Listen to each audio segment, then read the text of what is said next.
চিলির প্যাটাগোনিয়া উপকূল প্রণালীতে কায়াকিং করেছিলেন ছেলে বাবা, কিন্তু তাদের এই অ্যাডভেঞ্চার যে রীতিমতো পরিণত হবে দুঃস্বপ্নে তা হয়তো কেউ কল্পনাও করতে পারেনি। বাবা দেলসিমান কাছের চেয়ে খানিকটা দূরে অবস্থান করেছিল ছেলে এদ্রিয়ান। দূর থেকে সন্তানের ভিডিও ধারণ করেছিলেন তিনি। আচমকায় ভেসে ওঠে হামপ্যাক প্রজাতির বিশাল আকৃতির একটি তিমি। মুহূর্তেই নৌকাসহ এদ্রিয়ানকে পড়ে নেয় মুখের ভিতর। এর কয়েক সেকেন্ড পর অবশ্য তাকে মুখ থেকে উপড়ে দেয় ওই তিমি। নিজের মুখে ভয়ঙ্কর সেই অভিজ্ঞতার বর্ণনা দিল তিমির পেট থেকে বেঁচে আসা সেই আরোহী। আমি ভেবেছিলাম এটা আমাকে খেয়েই ফেলেছে, মনে হচ্ছিল মারা যাচ্ছি। অবশ্যই অনেক ভয় পেয়েছি, কারণ কিছুই করার ছিল না। যখন তিমির মুখ থেকে বের হলাম তখনও ভয় কাটছিল না, মনে হচ্ছিল বাবারও কিছু হয়েছে। তখন শুধু মনে পড়ছিল দ্রুত তীরে পৌঁছাতে না পারলে হাইপোথেরাপিয়া হয়ে মারা যাব।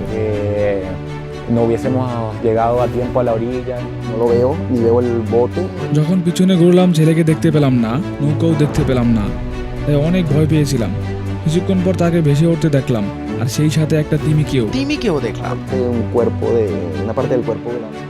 সাধারণত লাং ফিটিং করার সময় মুখ হা করে পানির সাথে প্রচুর পরিমাণে মাছ ক্রাশ করে থাকে তিমি। তাই ভুলবশত নৌকা সহ ওই আরোহীকেও গিলে ফেলার পর বুঝতে পেরে তাকে ছেড়ে দেয় প্রাণীটি। তবে গাড়ের গঠন আর সরু খাদ্যনালীর কারণে মানুষের মতো বড় প্রাণী গিলতে পারে না স্তন্যপায়ী প্রাণীটি। প্রকৃতিতে অবশ্য এই ধরনের ঘটনা বিরল নয়। এর আগেও 2021 সালে একইভাবে দক্ষিণ আফ্রিকার এক ডুবুরিকে গিলে ফেলে এক তিমি। তাকেও কয়েক সেকেন্ড পর মুখের ভিতর থেকে ছেড়ে দেয়।